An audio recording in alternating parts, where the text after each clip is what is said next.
Ah, muito bem, assim, eu vou deixar as perguntas para a aula que vem, e eu queria fazer algumas observações sobre a situação política atual.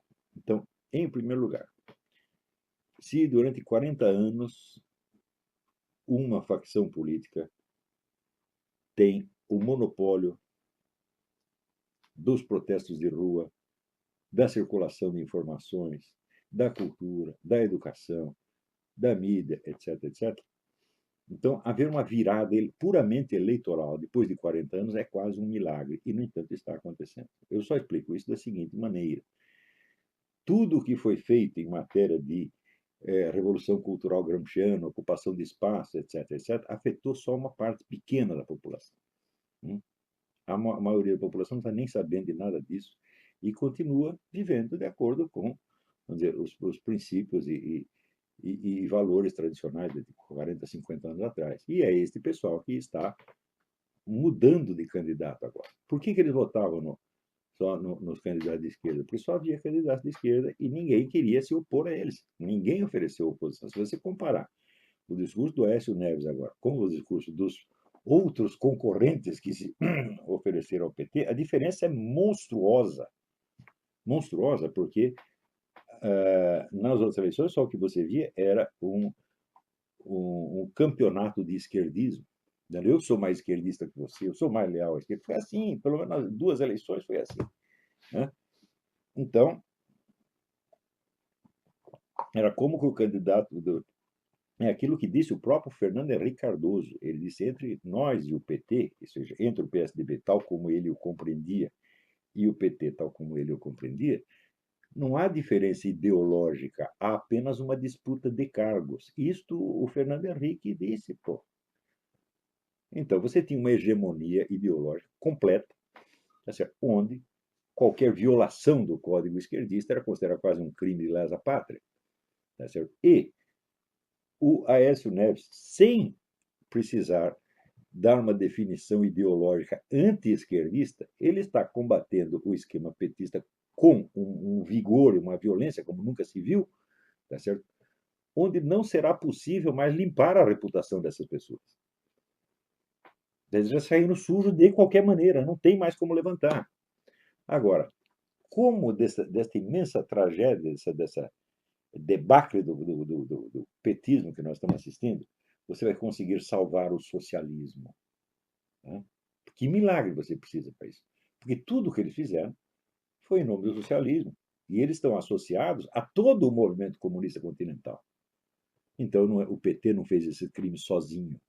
Ele fez com a ajuda de Fidel Castro, de Chávez, de Maduro, toda esta cambada, tá entendendo? Então, como disse aquela líder comunista boliviana, que eu esqueci o nome, a eleição desse Aécio Neves é uma catástrofe continental. Eu digo, sim, está caindo tudo, não é só o PT, é o Foro São Paulo inteiro. Né? Então, o Aécio não precisa nem chegar lá e dizer, não, eu sou contra o comunismo, eu sou a favor da democracia liberal. Ele não precisa. E eu estou achando uma coisa genial que ele não tenha assumido nenhuma definição ideológica, porque não precisa agora. Né? Nesse momento não precisa absolutamente nada. Quer dizer, o que está caindo é o esquema socialista inteiro. O S vai ter que fazer outra coisa, porque isso aí não dá mais. Quer dizer, a imagem do socialismo, do comunismo, não dá para salvar mais. Então, quer dizer que esta eleição do Aécio, ela abre a oportunidade de mudar muito o curso das coisas. Agora, acontece o seguinte, esse pessoal petista, eles se prepararam durante 50 anos para fazer isso. Quer dizer, o negócio da Revolução Cultural começa na década de 60 do século passado. Né? E a ocupação de espaços também. Eu já falei para vocês que ainda no tempo da ditadura militar, o pessoal da esquerda dominava a grande mídia e dominava a imprensa nanica de oposição. Fingindo, vamos dizer, fingindo uma concorrência, ou fingindo até uma oposição entre as duas coisas. Quer dizer, então, ali era mesmo a estratégia das tesouras. Se você não apanha com a mão direita, você apanha com a mão esquerda. E também usando, vamos dizer, a grande mídia como instrumento de desinformação, porque você chega lá na redação do Globo, só tem esquerdista, só tem comunista naquela coisa. Né? Para não dizer que só tem assim, 200 comunistas para 2 não comunistas. Né? E ainda assim você consegue, através da imprensa nanica, dos blogs, etc., esbravejar que o Globo é um órgão da direita, então você pode usar o Globo como instrumento de desinformação. O Globo e os outros jornais, como usaram o Jornal do Brasil há muito tempo, né? Quer dizer, você tem 50 articulistas comunistas escrevendo no jornal de direita e o que eles dizem passa a ser a voz da direita. Portanto, isso é desinformação no sentido técnico da coisa. Desinformação só funciona quando é veiculada por alguém da confiança da vítima, né? Então, o nego, para passar desinformação comunista, ele tem que parecer direitista. E daí a insistência desses blogs como vermelho.org e outros de chamar a grande mídia de direitista, quando eles sabem perfeitamente que não é, porque eles sabem quem são os camaradas que estão lá mandando, né? Então, graças a essa longa preparação, a ocupação de espaço se alastrou por toda parte e tomou praticamente o Estado inteiro. Isso quer dizer que o senhor Aécio Neves será eleito para presidir, dizer, um governo e um Estado que já estão contra ele, que já está todinho ocupado pelos inimigos. E ele vai ter que tirar essa gente de lá de algum modo. E ele não poderá fazer isso se ele não tiver. Se o apoio do eleitorado se limitar ao dia da eleição, ele ficará isolado e ele será destruído como Fernando Collor foi. Se bem que ele é incomparavelmente melhor que Fernando Collor era só vaidade, era um absolutamente oco, tá certo? Que eu não votaria nele para gerente um posto de gasolina, mas é o tal negócio. A direita brasileira, tem um tempo que a direita brasileira é representada eminentemente pela família Marinho, né? E a família Marinho adora pegar um imbecil e colocar lá em cima, tá certo? Para poder controlar o imbecil. A família Marinho e outros, quer dizer, não é só ele. Então, eles nunca procuraram um líder de verdade, mas sempre figuras de fachada, como Jânio Quadros ou Fernando Collor. Quando aparecia um sujeito que tinha alguma substância, como Carlos Lacerda, não, isso não pode. Tem que ser um simulacro. Então, eu acho que a era do simulacro acabou, porque esta direita que constituiu esses caras, essa acabou, graças a Deus, já foi para lá e lixo de história, foi para a privada da história e já é para acabar mesmo, porque esse pessoal fez muito mal ao Brasil, né? Então, o problema que se colocou, vamos dizer, para as forças de oposição ao longo desses anos, o problema continua, que é o problema de você organizar militância, porque só o outro lado tem militância.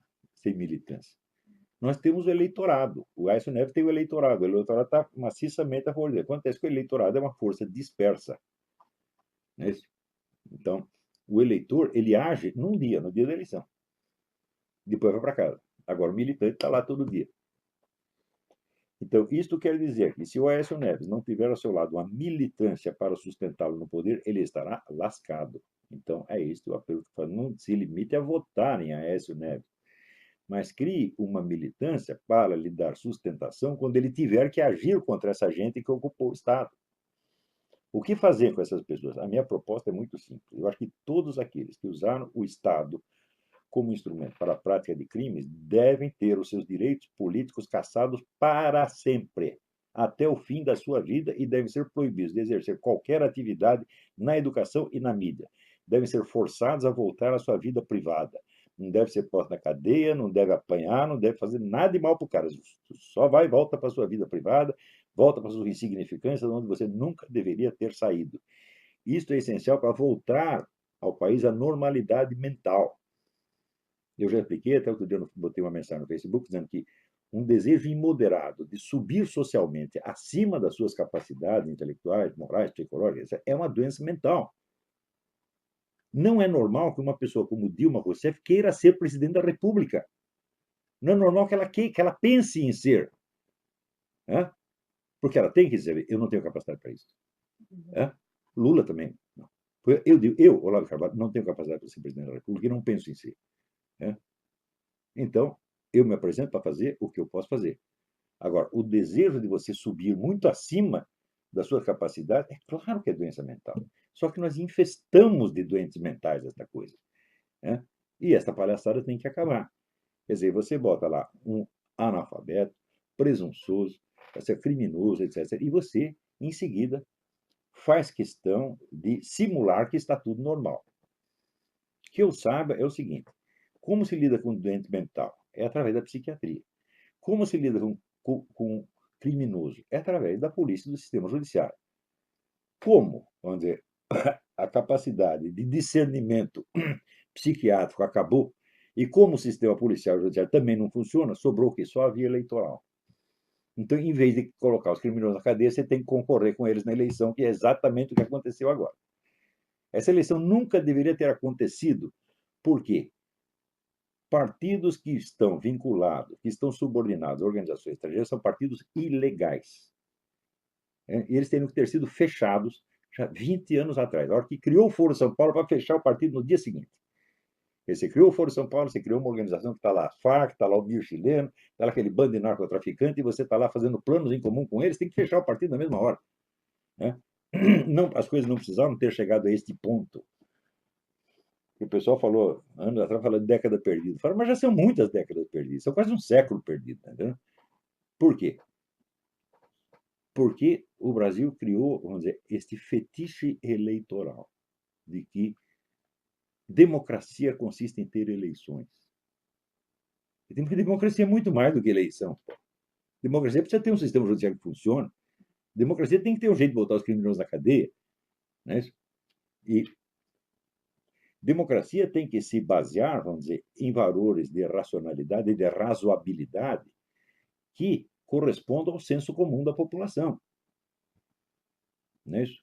Mas se o senso comum é insistentemente violado por elementos de revolução cultural que querem nos impor valores que são, vamos dizer, contraditórios consigo mesmos, que são valores do absurdo, que são os valores do Dr. Mabuse, e você é obrigado a dizer amém. Então é aquele negócio do Groucho Marx, afinal, você vai acreditar em mim ou nos seus próprios olhos?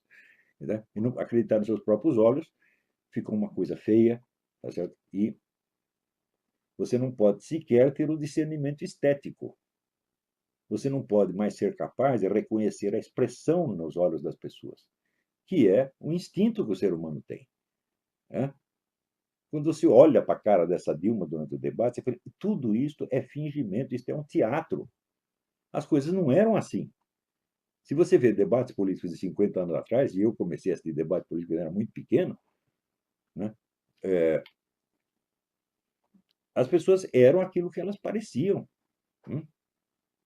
Por exemplo, o Jânio Quadro era evidentemente louco, e ele se elegeu na base de ser louco.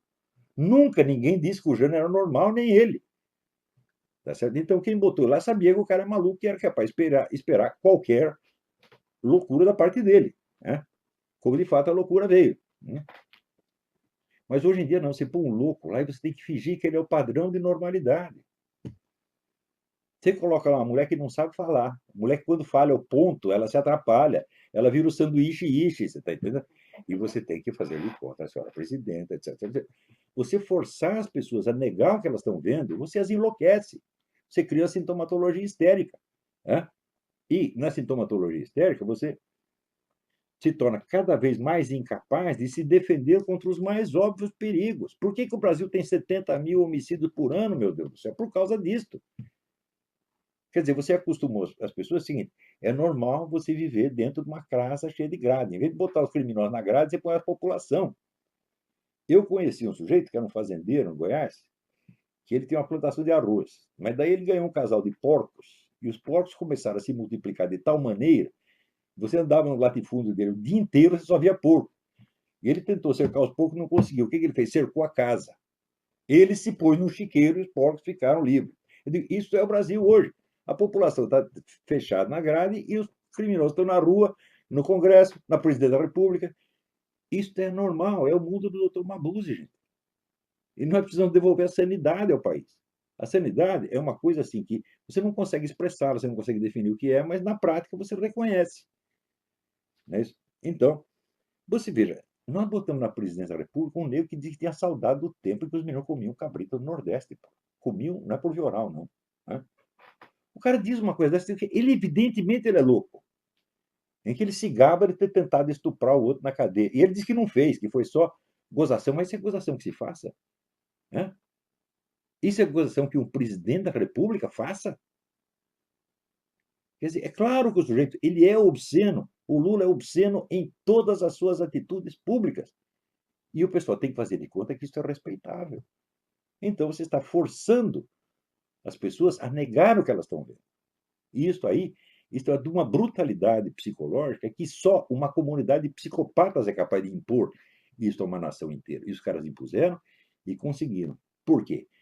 Porque as lideranças civis, intelectuais, eclesiásticas, militares, etc., etc.,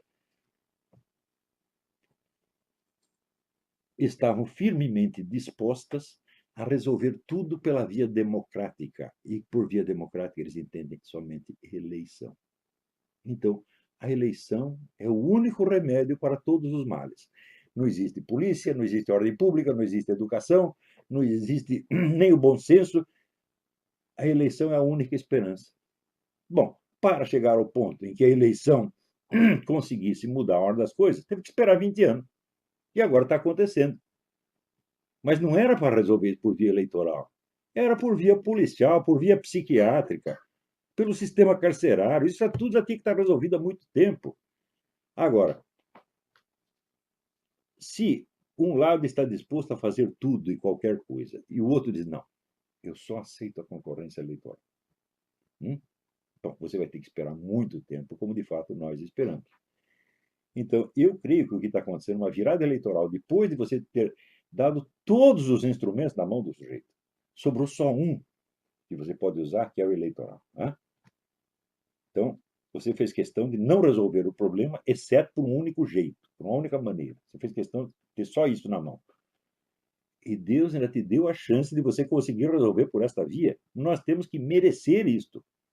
E qual é o modo de merecer? O seguinte, se o Aécio Neves foi eleito, no dia seguinte, nós temos que fazer com esses camaradas o que os russos fizeram com Napoleão Bonaparte. A hora que o nego caiu e saiu correndo, tem que sair mordendo a bunda deles, tá entendendo?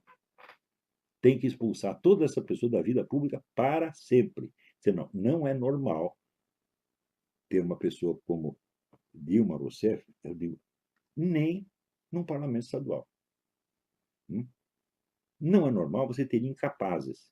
E não é normal ser feio você chamar o incapaz de incapaz. Né? Então, você vê o que eles quiseram instituir foi, vamos dizer, o igualitarismo radical. O negócio de igualitarismo começa com a proposta econômica. Vamos eliminar as diferenças econômicas injustas. Depois ampliar mais um pouco. Vai acabar com as diferenças econômicas injustas e com as justas também. Não, não basta as diferenças econômicas, tem que ter as diferenças sociais. Não pode ter diferença social. Não pode ter diferença educacional. Não pode ter diferença intelectual. Não pode ter diferença estética. O feio tem que ser igual ao bonito. Então, aquilo que começou como uma ideia mais ou menos razoável, quando entra na cabeça dos adeptos da expansão da democracia, como Dona Marlene Chauí, vira isso, acaba virando a democracia do QI. Né? E a democracia da feiura, quer dizer, o feio passa a ser bonito. Então, é claro que isto viola, vamos dizer, a própria estrutura da cognição humana. Isso destrói a inteligência das pessoas, destrói a sua percepção, destrói a sua consciência, e isso é um crime inominável.